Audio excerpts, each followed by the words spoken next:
Welcome to Report Vikings, your daily Minnesota Vikings news channel. Today, we bring you two pieces of news that are shaking up the NFL world and could directly impact the future of the Vikings. If you are a true fan and want to stay up to date with all the news and analysis, don't forget to subscribe to our channel. Oh, turn on notifications so you don't miss any details about your favorite team. Now let's go to the first news. Sam Howell is available, and the Vikings can't ignore this perfect insurance for J.J. McCarthy. With the 2025 NFL Draft just around the corner, less than a month away, the Minnesota Vikings are in full swing, laying the groundwork for a promising season. The board has been working hard to put together a balanced and competitive squad, and when looking at the roster, it is difficult to find any glaring flaws. But there's one question that remains in the air and needs an answer. Who will be J.J. McCarthy's backup quarterback? The backup quarterback position rarely steals the spotlight, but its importance is undeniable. As the Vikings know all too well, in 2024, when an injury sidelined McCarthy, it was Sam Darnold who took over and kept the team from falling apart. Depth at the position saved the season. Now, without Darnold on the roster, Minnesota can't afford to rely solely on McCarthy, especially with a young quarterback still adjusting to the NFL. In this scenario, it is difficult to imagine that the solution lies with Brett Repien, currently the most experienced name available in the squad. With all due respect to Repien, relying solely on him would be an unnecessary risk. The team needs someone who can not only maintain offensive productivity in a pinch, but also serve as a mentor and guide for the young McCarthy. And this part may already be available on the market. The hidden opportunity. Sam Howell. The ideal. Insurance. According to ESPN's Jeremy Fowler and Brady Henderson, the Seattle Seahawks are open to hearing offers for Sam Howell, and the Vikings should pay close attention to that report. While he lacks the flashiness of veteran names like Aaron Rodgers or Ryan Tannehill, Howell offers a rare combination of youth, recent starting experience, and a promising development ceiling. With Darnold's arrival as Seattle's starter and Drew Lock signing as a backup, Howell was automatically relegated to a possible third-string quarterback position. That, coupled with the fact that former Viking Jaren Hall is also on the roster, leaves Howell in a delicate and highly tradable situation.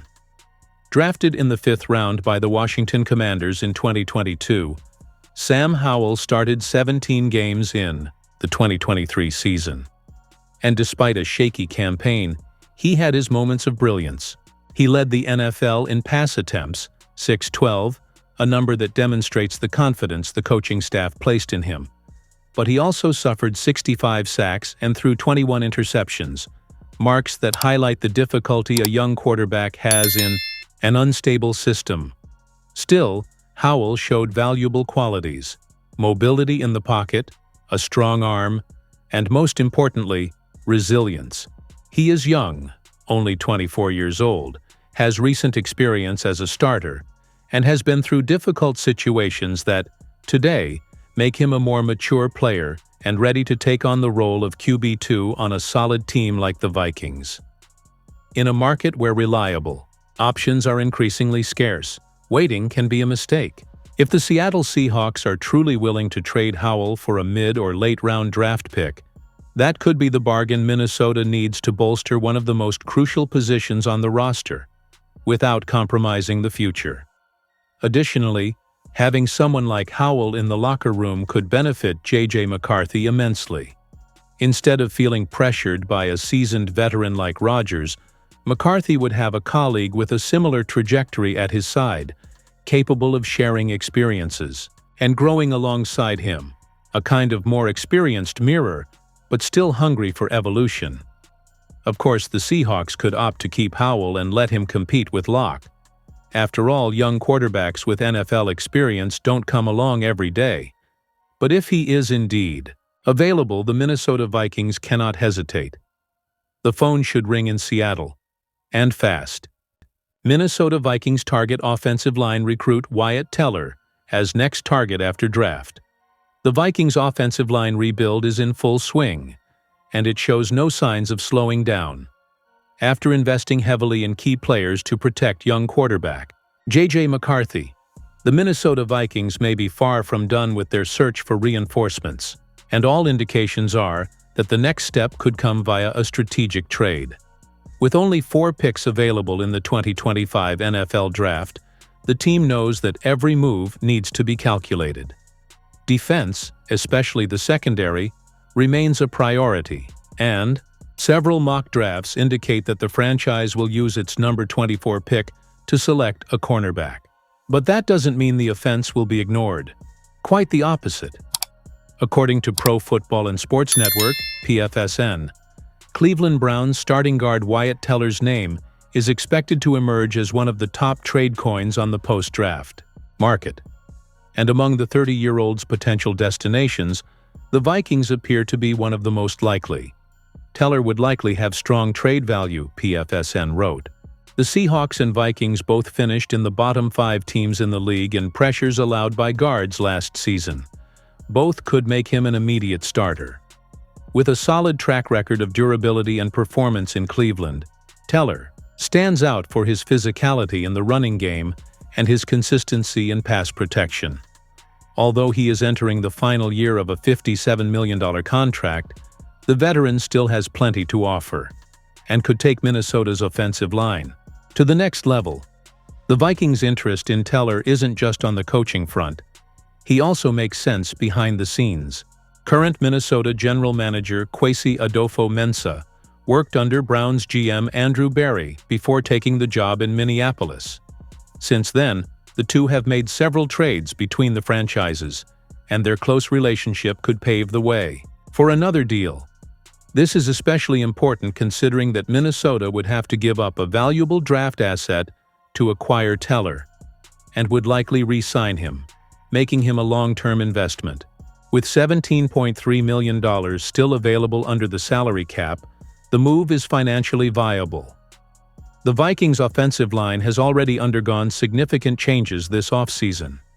The team signed 2 big names who played together with the Indianapolis Colts, center Ryan Kelly and guard Will Fries. Kelly, a 4-time Pro Bowler, arrives on a 2-year $18 million contract, while Fries signed a 5-year $88 million deal.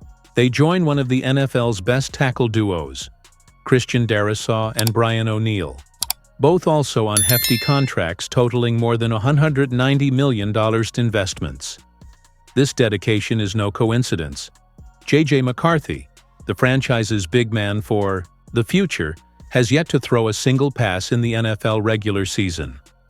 Protecting his development, both physically and mentally, will be a top priority in 2025. And having a solid line is essential to that.